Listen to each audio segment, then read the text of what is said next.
Queria falar um pouquinho da sua infância e juventude.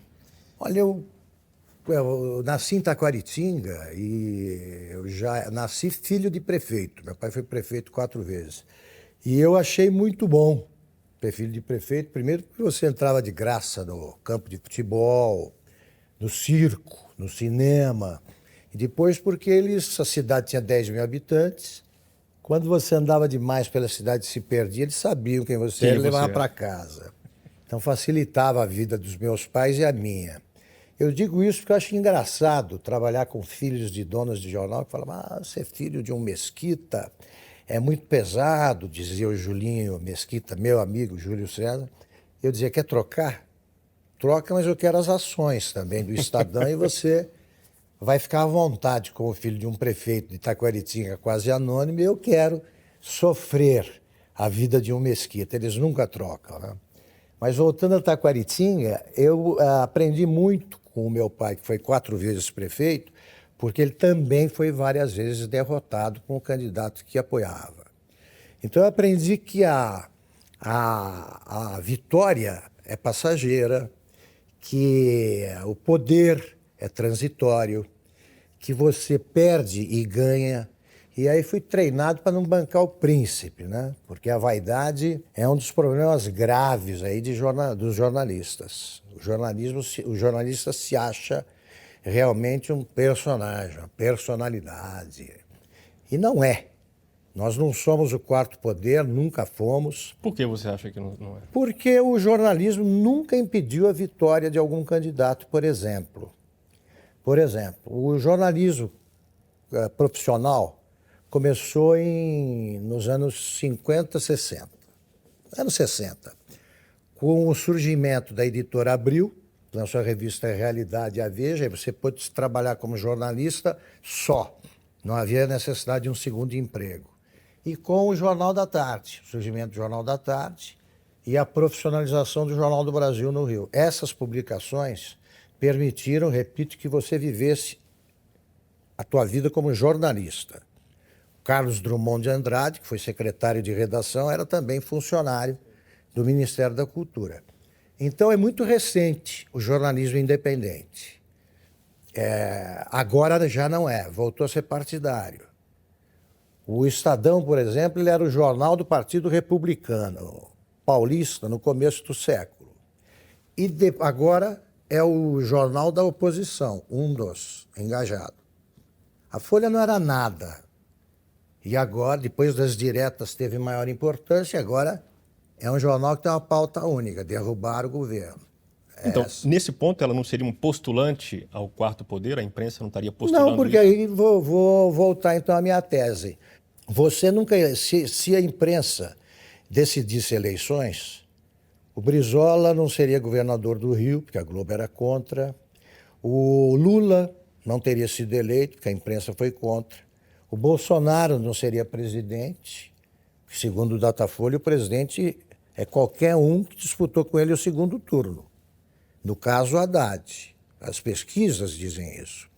Então é só pegar o Datafolha da véspera da eleição e o resultado da eleição para você ver que o Samuel Weiner estava certo quando disse ao Getúlio, depois que o Getúlio ganhou a eleição de 1950, o seguinte: o jornal não elege, a imprensa não elege ninguém, a imprensa atrapalha o governo. É isso Acho que a que é mais. imprensa é. Mas isso não é um poder, né? E o jornalista, ele tem uma certa dificuldade em entender que o personagem, o mais importante, por exemplo, é o entrevistado. Hoje você vê programas de entrevista em que o entrevistador apresenta uma tese, e quer que o entrevistado concorde com ele. Isso é ridículo aos olhos do espectador. Ele não está querendo saber o que pensa, o que eu penso quando eu entrevisto alguém. Está querendo saber quem é o entrevistado. É como se aqui nessa conversa você começasse a dizer, não, eu acho o seguinte, A a tua discutir com você, infância né? foi assim, assim, mas tá bom, tá. Voltando à infância, só para concluir, eu só estudei em escola pública que era muito boa, minha mãe era professora, né? A minha mãe era uma mulher muito apegada a valores. Eu aprendi valores desde criança, né? Aprendi o valor da honradez, da honestidade. Tal. Percebi com o meu pai que é perfeitamente possível fazer política honestamente. Você recorre a tudo para ganhar a eleição, tudo que seja legal. Mas o meu pai, quando fala todo político é assim, eu me incomodo, porque o meu pai deixou como herança para os filhos um cheque especial estourado e as roupas que ele tinha, só. Qual era a moeda dele? O poder. Ele gostava de ser prefeito. Isso bastava. Hoje o pessoal quer o cargo e o lucro que o cargo traz. Bom, eu saí de Taquaritinga aos 18 anos, já fui direto para o Rio, sem cursinho, entrei no Nacional de Direito, que era o olho do furacão, do movimento estudantil de 68, e fui, como acontece com jovens que se deixam levar pela generosidade. No caso, você fica incomodado com a injustiça social, com as diferenças que existem no Brasil, muito brutais. Eu fui comunista por alguns meses, como todos, né?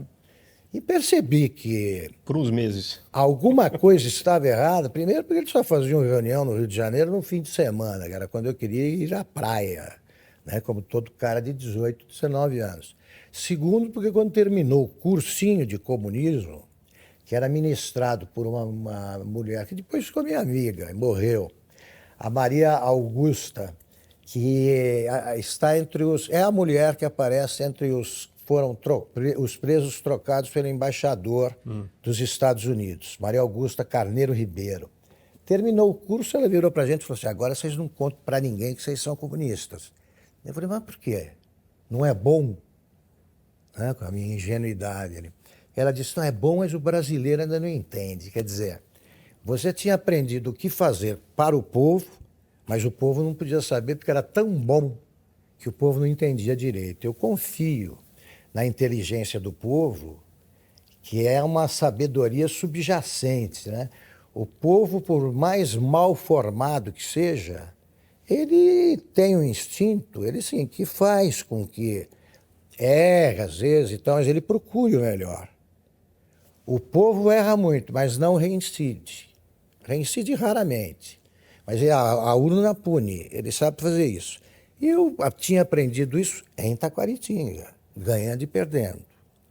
Então, esse aprendizado que eu tive na infância, que é um aprendizado prático, me vale até hoje.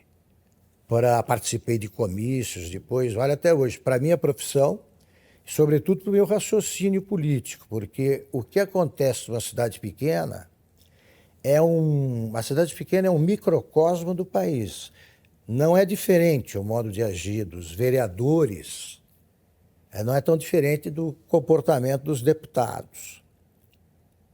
Vou te dar um exemplo. Uma vez eu estava trabalhando na Veja, passei por Taquaritinga e disse para o meu pai, pô, tem que escrever 2 capas essa semana. São 2 candidatos à presidência da Câmara.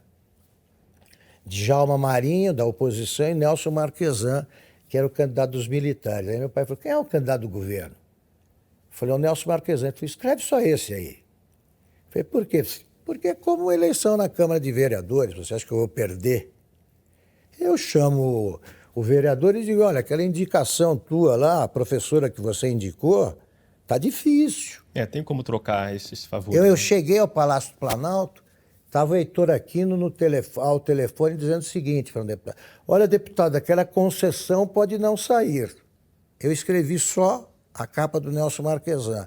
Ele ganhou por uma diferença estrondosa.